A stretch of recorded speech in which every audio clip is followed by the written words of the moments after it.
one of the surefire ways to permanently damage your kids is to get divorced. Like, it is one of the worst outcomes for kids is kids of divorced parents. And there are a bunch of reasons for that. But when my ex-wife and I decided, okay, we're going to get divorced, I was like, okay, but we need to do this in a different way. We need to optimize for the kids so that we don't screw them up because they are already hopeless. And we don't want to make it worse. No. Welcome to Beyond the Exchange, a podcast between two people who love each other. The CEO of LODAS Markets, Brian King. Do people know your middle name? Some people do. I do. You mind if I tell? Sure. It's Mark. Oh, and I know your middle name. What? Adam. That's right. I'm Jeremy Adam Smith, co-host of Beyond the Exchange, CEO and co-founder of Pegasus. I know, it's interesting because Adam Smith is the economist. But my parents, that was just like coincidence. They didn't have a particular feeling about the Scottish economist Adam Smith. But Mark King is a line on a paper. I'm not sure what I This might be in time for Father's Day. For a Father's Day joke. I'm not sure what I like better. That, which was pretty good, is marking, or how much you enjoyed your joke. That was good too. Speaking of like father's jokes, no, dad jokes, yeah. My kids got me a dad joke calendar. And so each day it has a new dad joke. And there are some good ones. I don't know if I can remember any of them, but there's one, I'm going to hopefully remember it. And it's, I like to tuck my knees into my chest and lean forward, but that's just how I roll. It's good stuff. That's good. It is good stuff. So yeah.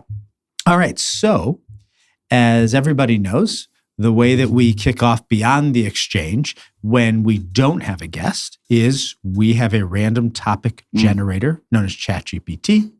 And we see what it comes up with, and then we start. You ready to rock and roll? I'm ready. Let's do it. Favorite quote? Oh, so dramatic. Yeah. Do you want to go or do you want me to go? You go. You go first. Okay. So I'll say I used to love quotes. Like, I was obsessed with them. I literally had books and books and books of quotes.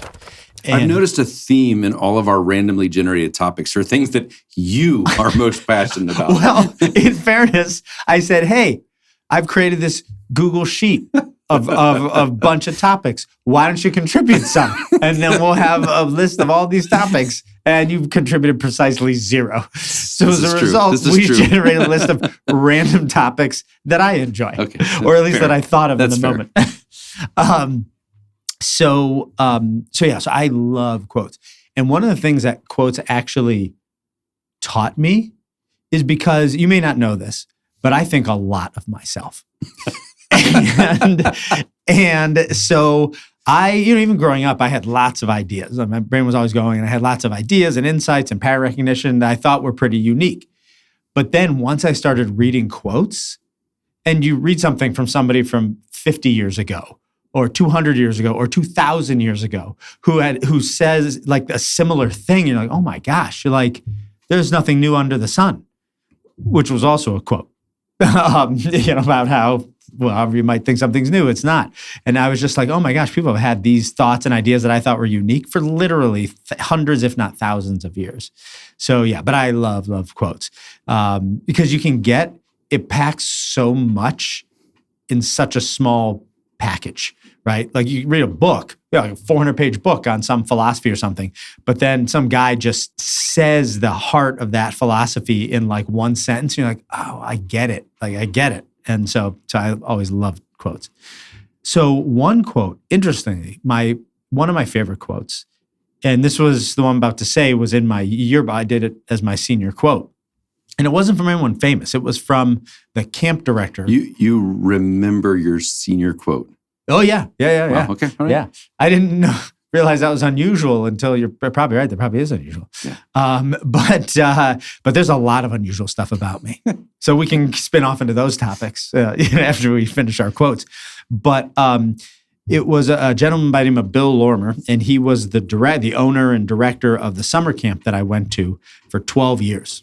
I went to this overnight camp every year for 8 weeks every summer, from the youngest camper all the way up to head counselor. I loved it. And so this was a quote he said one time, and I was like, oh, that's so good.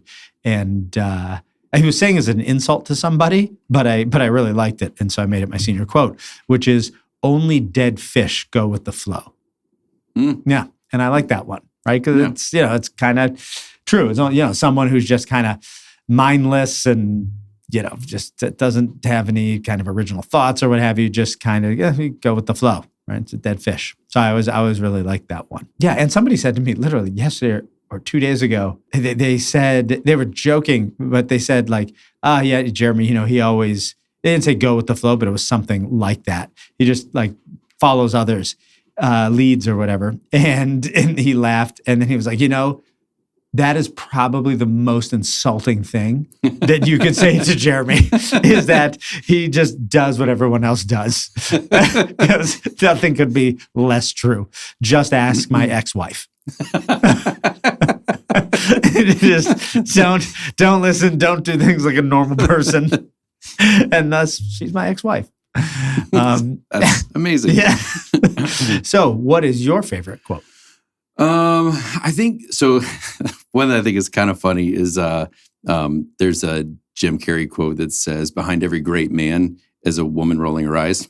Oh my gosh, that's so true. That one I think is very true. Oh my gosh, I think is I think the original quote is behind every great man is a strong woman, or something like that. Yeah. But that's so true. I can definitely echo the Jim Carrey version, right? Because you consider yourself to be a great man. Yes. Yeah.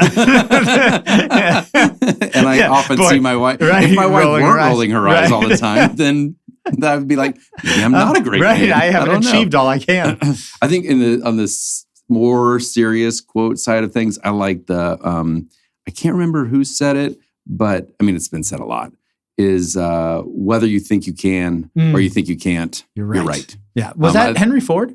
I can't remember. I don't remember. Okay. I was thinking, Albert Alexa, Einstein. Who said the quote? Oh, right. We don't have that here. So I can't do that. But I always think that's great because it's one of those things, particularly as a parent, when you have kids that are going through something and they're like, I can't do it. It's like, well, you're right. Yeah, right. You're right. You're right. So like, when you have that mindset, you're a loser. You're right. You can't do it. You can't, but your sister can. I find it's good to pit siblings against one another, especially. Amazing. You don't just pit them against one another, but you say that the prize is your love. That really gets them like going. We can take this podcast to a different level, and we can make it a parenting podcast. Yes, because the ideas that you come up with are just brilliant. They are like spank your kids until they're 20.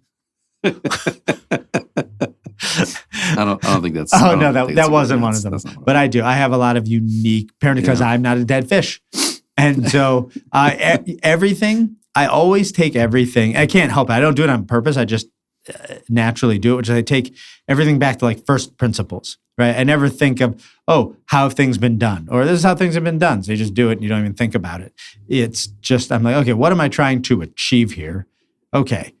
How does human nature work or the system work or whatever? And then, okay, what's the best way to then achieve that goal? And like, I can't help it, whether it's, business or parenting or love. I break it down systematically like that and start with first principles. So I know there's a reason I have an ex-wife. I was going to say, there's a book there, First Principles of Love. The mechanics of love. The mechanics of Oh my gosh. I have never wanted to write a book more now than that.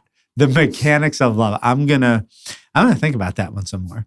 I have a friend of mine who's an engineer by training. That's not his practice in his professional life, but because he's very scientific in his thought process, et cetera. He does literally every single thing. It's very regimented or systematic. Systematic science, like figure out how to do a relationship. Right. Like, how do you do this relationship? Break it down to...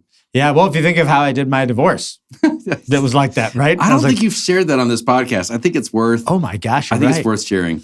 Oh, you're right. Okay. All right. I'll share it in a second. The abbreviated version. Yeah, there were two things. All right. So this will just be 45 to 90 minutes. Okay. And just depending.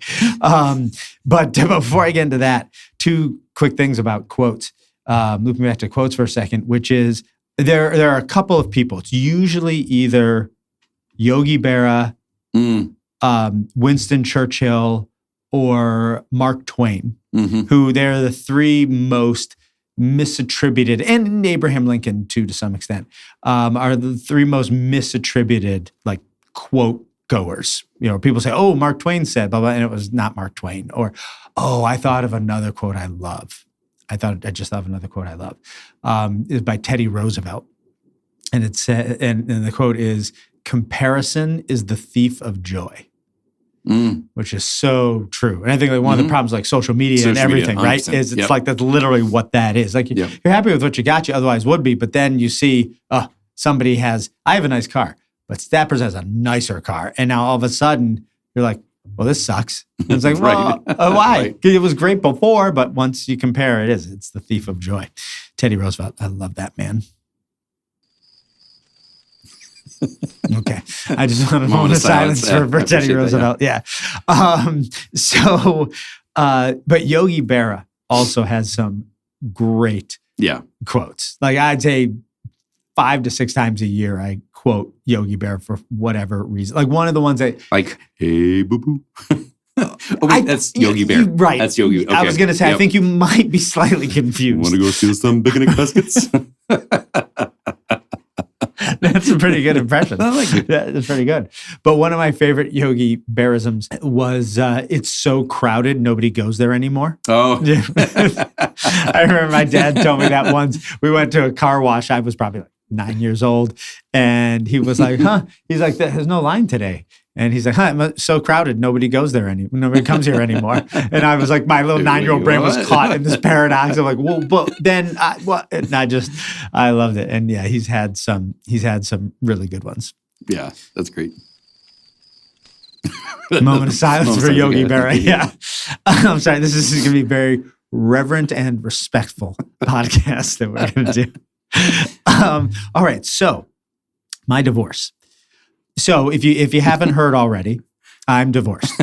But when my now ex-wife and I were going to get divorced, one of the surefire ways to just permanently damage your kids is to get divorced. Like it is one of the worst outcomes for kids is kids of divorced parents. And there are a bunch of reasons for that. But when my ex-wife and I decided, okay, we're going to get divorced, I was like, okay, but we need to do this in a different way so that we need to optimize for the kids so that we don't screw them up because they are already hopeless. And we don't want to make it worse. No, but I just wanted to kind of maintain their trajectory and make sure that we didn't screw them up by doing this. And so I laid out this plan of the things we could do to get divorced that would minimize the chances we would screw them up. So, like I said, at the center of it, kind of the first principle was optimize for the kids.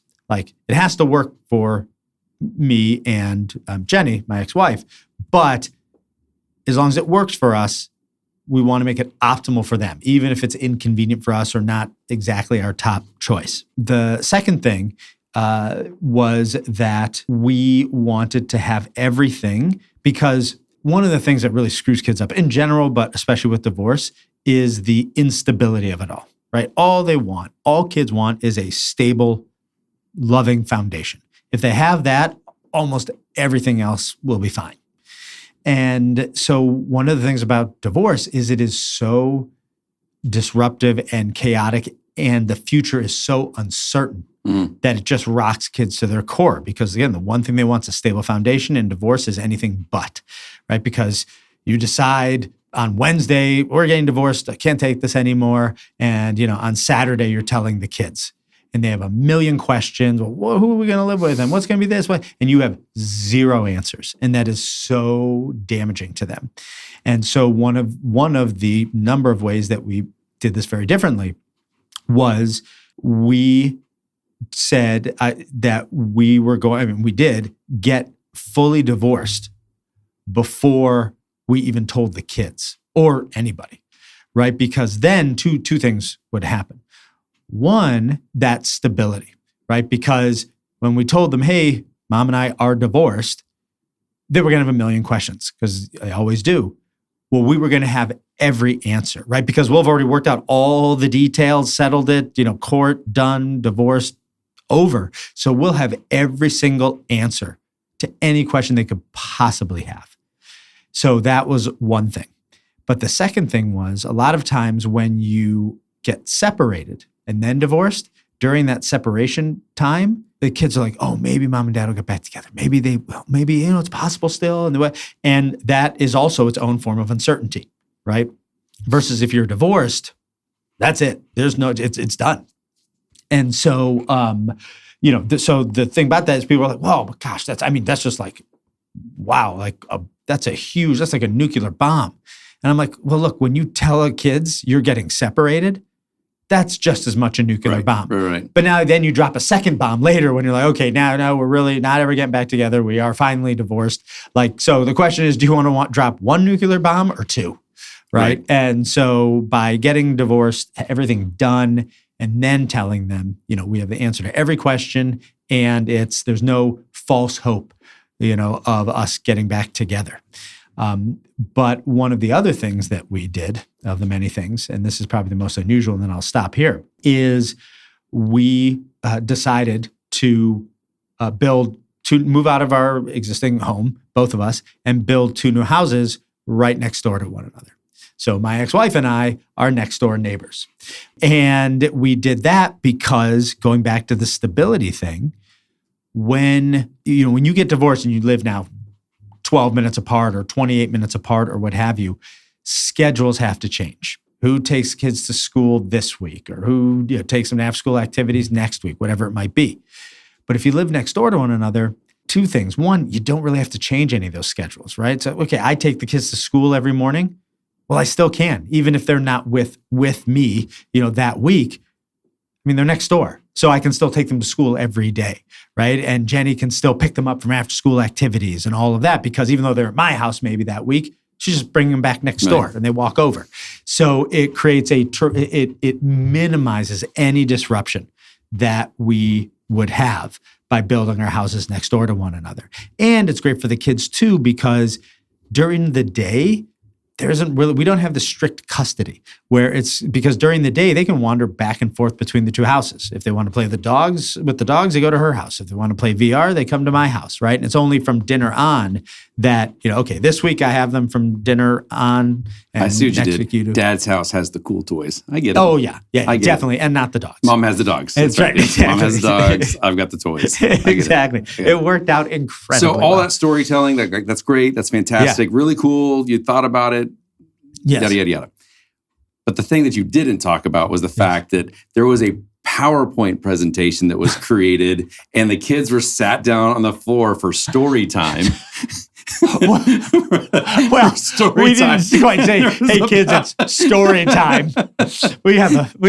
But there was a PowerPoint presentation, yes. And I have seen this PowerPoint presentation. It was up behind the screen because what we were doing was so different. Well, 2 things. Which again I think is brilliant. I think it's a fantastic way to approach it. Yeah, it was just so different, and I knew they would be shell shocked. And it's amazing that you guys have merchandised this and you're selling it to families as a prepackaged That's deal. Right. Call the number below. That's right. And we'll send you, and in 4 easy installments, you can have the Divorce in a Box. That's what Pegasus really is. Yeah, the Divorce in a Box company. Divorce in a Box side hustle. This is so different. They're going to think they know, they're going to have all these horrible assumptions about what we mean when we're saying we're getting divorced, because this is what divorce always is. And so I thought by having visual accompaniment, it would help distinguish the difference between divorce and what Jenny and I were doing, even though legally we were getting divorced, right? But conceptually, in practice, what it was going to be like. And the biggest thing is I think oftentimes kids think, oh, it's my fault or it's whatever. And then in many cases, also parents pit the kids against, or pit the parent against the kids or the kids against the parent, all that kind of stuff, just to, there's so much drama. Yeah, just stick it to the other parent. But to be able to say we're putting you first, that's a big deal. No, it was. And it changed everything in the way we approached it and all of that. And it's been great. I mean, it's almost 4.5, 5 years later, and we've only been to court 11 times. No, we get along incredibly well. I mean, the situation has worked out even better than I had hoped, and I had incredibly high hopes, but it has worked out so well. I can't even describe it. So even though I kind of just did, but still, it's just so good. So so that was kind of my first principle systematic approach to divorce, and it worked. So there, haters, whoever the haters are, I have no idea. So when are you and Marie getting divorced? Wow. Can we? Never. You that's say the plan. The plan is never. That's something that your daughters will joke about, right? And they do. And you're like, that's not funny. Why do you guys keep joking about that? But they do. If a snarky comment's made, oh, mom and dad are getting a divorce. I'm like, I hate that joke. It's really a horrible joke. All right. So getting back to Teddy Roosevelt. Because I think divorce. Teddy Roosevelt. Although was he divorced? No. But it was interesting. Related to Teddy Roosevelt, and not divorce, but to overbearing spouses, is Marie. I'm not talking about you. That was a coincidence. Or wait, not a coincidence. Right? Meaning she's overbearing and it's a coincidence. No, this is ironic. Meaning you're not overbearing, and much this better. Wife is. Yes. So, as everybody knows, well, actually, let me ask you this before I get into that. Do you know who the youngest president ever was in U.S. history? Was it Obama? It wasn't Obama? It was not. No. Oh, I was thinking it was, but I don't know. So most people guess JFK. But that is wrong. You're wrong. It's Teddy Roosevelt. Okay. Now, JFK is the youngest elected president ever. But Teddy Roosevelt, who was president when he was younger than JFK, became president because William McKinley was assassinated. And then he was moved up from vice president to president. So Teddy Roosevelt was the youngest president ever, but JFK was the youngest president ever elected. So, but with Teddy Roosevelt, I don't think his vice president was Taft. I think you might have uncovered this maybe. I can't remember if Taft was his vice president or not. In any event, when his 2 terms were up, Teddy Roosevelt had promised that he was not going to run for a 3rd term, because back then you could run for a 3rd term. Ironically, speaking of irony, the reason the 3-term limit got put up was because of his cousin, Franklin Delano Roosevelt, FDR, who was elected for 4 terms. And then after he died, they're like, okay, no more of that. And Congress put, in place the whatever amendment it is. But in any event, so when his 2nd term was up, Teddy Roosevelt said, I'm not going to run again. But what he did is he sort of stood behind William H. Taft and was like, this is the man. This should be your next president. He'll carry out my policies. He's a stand-up guy, so on and so forth. And so William H. Taft became president, and ultimately a 1-term president who lost to Woodrow Wilson for the 2nd term, or when he ran for a 2nd term. But the thing is, William H. Taft never wanted to be president. Never. In fact, he never wanted to be president. And when he was president, he hated it and put on a tremendous amount of weight. But the reason he ran for president is because Teddy Roosevelt just kept pushing him and pushing him and pushing him. And his wife, who wanted to be first lady, just kept pushing him and pushing him and pushing him. And both of those people just relentlessly pushed him to become president, which he did not want to be. What he wanted to be was the Chief Justice of the Supreme Court. That's what he wanted to be his whole life. But instead, he became president. He was incredibly unhappy. Like I said, lost when running for his 2nd term. But then later, I can't remember how much later, 12 years, 10 years, something like that, he was appointed as Supreme Court Justice. As the Chief Justice of the Supreme Court. And so he's the only president in U.S. history to also be a Supreme Court justice, let alone the Chief Justice of the Supreme Court. Interesting. So yeah. No, William H. Taft. Interesting guy. Teddy Roosevelt too. Teddy Roosevelt is one of the best presidents. Ironically, it's ironic that I really. If we should have a drinking game next time. time. How many times I say ironically? Beginning of the show, we'll say this is where. Yeah, but it's important here. This is important for everyone. Listen, if you guys are doing something, or stop and listen to this for the next 30 seconds because it's important. Because people use ironic incorrectly all the time. Ironically. I don't know. I'm not sure. That could be ironic. I'm not sure. I have to think about that one. You really threw me for a loop on that. Was meta irony. I'm spinning out of control here. But because people use ironic usually when there's some sort of coincidence or something's unfortunate. Right. But neither of those are what ironic is. If something's a coincidence, it's just a coincidence. Ironic is a coincidence with a sense of oppositeness to it, right? It's like if a Jewish surgeon saved Hitler's life when he was hit by shrapnel or something, when he was younger, and then that surgeon ended up being killed in in one of the death camps or something. That's ironic, right? There's a coincidence around it, but it's this oppositeness. And that's what irony is. And that's why the often now made fun of song of Isn't It Ironic by Sheryl Crow. Sheryl Crow, right? No, it's not. I can't think of her name right off the top of my head. Oh, Alanis Morissette. It's Alanis Morissette, right. Is because none of the things she says are ironic. Right. They're just unfortunate.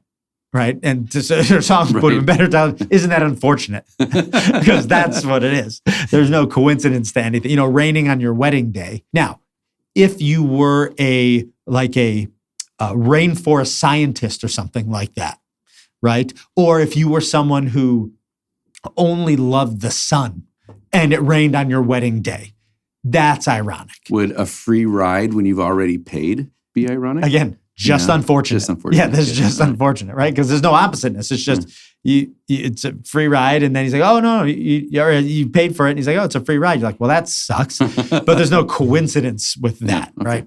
Now, a coincidence would be if you always got into cars thinking it was going to be a free ride, and then the one time you paid, it turns out that was the one free ride. That would be ironic. But that verse would be so long. Too ironic. Right. That was good. But yeah, so that's the important thing for people to understand about irony and what it means. Do you want to hear something else that's interesting? Sure. Okay. So it's also around sort of a misuse of a word or a term, but it's almost like a double misuse. And I got into a debate with a friend about this the other day. And she's no longer a friend of mine. Because if you don't toe the line with me, if you don't believe what I believe, gone. You know who you are. So when oftentimes, but I'll just say oftentimes, people will say, when someone says literally, right? They go, it literally was 1,000 degrees out there.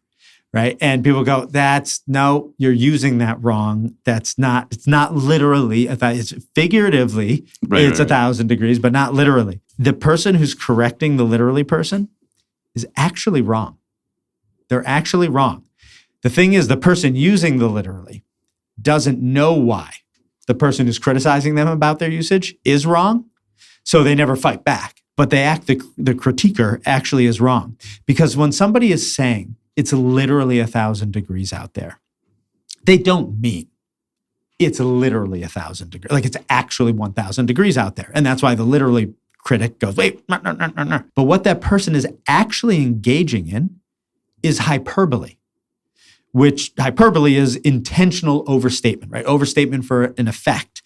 And when the person is saying it's literally 1,000 degrees out there, they are saying that to be hyperbolic. They don't know it's 1,000 degrees, but they're saying it is so effing hot that it is literally 1,000 degrees. Things are literally catching on fire. That's how hot it is, right? So they are using literally correctly because they are using hyperbole, which is intentional overstatement. And so they are actually using literally correctly because they're using it to execute hyperbole. So the people who criticize them and say, no, that's not how you use literally. It actually is how you use literally when you're trying to be hyperbolic. But like I said, but the people who are using it don't like consciously understand they're using hyperbole, but that is what they're doing. So any of you who criticize people who use literally, you're wrong. Literally. That's a button. Got him. So, yeah, I get right.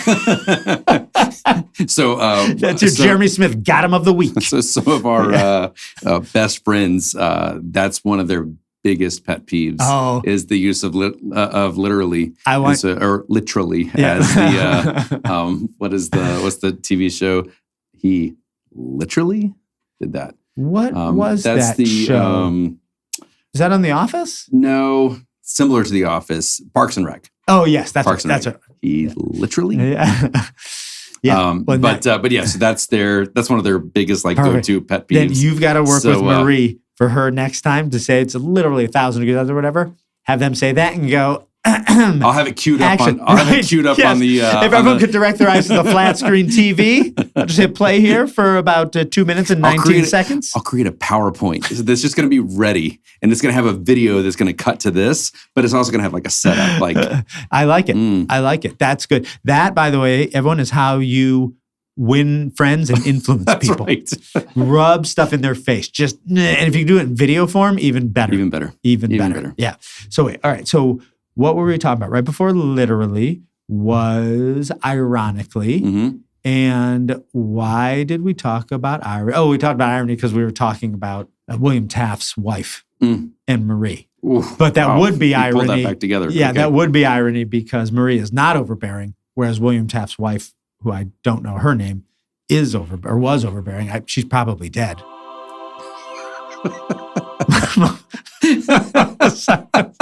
For William H. Taft's deceased wife, but yeah. So have you ever seen? There was a very interesting layout of all of the first ladies. So usually see you have one of like all the presidents, right? Just lays them out like on a placemat for a meal or on whatever it is, and they had one for all the first ladies, and they had one for all the vice presidents.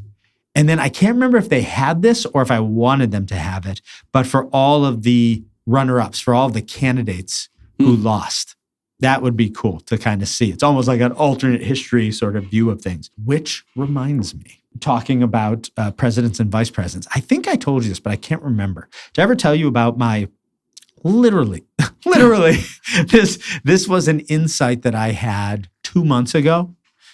So not very long ago. And I have never, ever heard anyone talk about this. And I mean, I know why it's not like on the Joe Rogan podcast or on Sports Center, but still the fact that given some of the things I listen to that I've never heard this. But it's going to be on the Beyond the Exchange podcast. It sounds like it is. This is going to be the first, ironically, that you guys have ever heard this. So like and subscribe. And for those who like and subscribe now, the podcast will continue. And for those who don't, it's going to end now. Is that how this works? No. Oh, all right. I'll figure it out someday.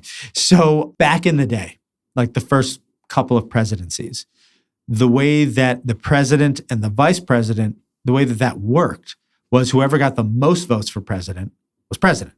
And whoever got the second most votes was vice president.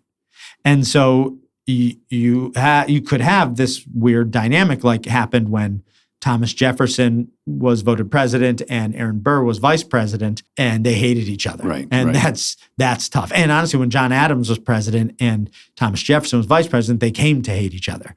And so, it just created a very bad situation. So then after the Jefferson-Burr situation, they passed an amendment where you would run as a ticket, president, vice president. But so here's the thing. So the second president of the United States was John Adams. He got the most votes.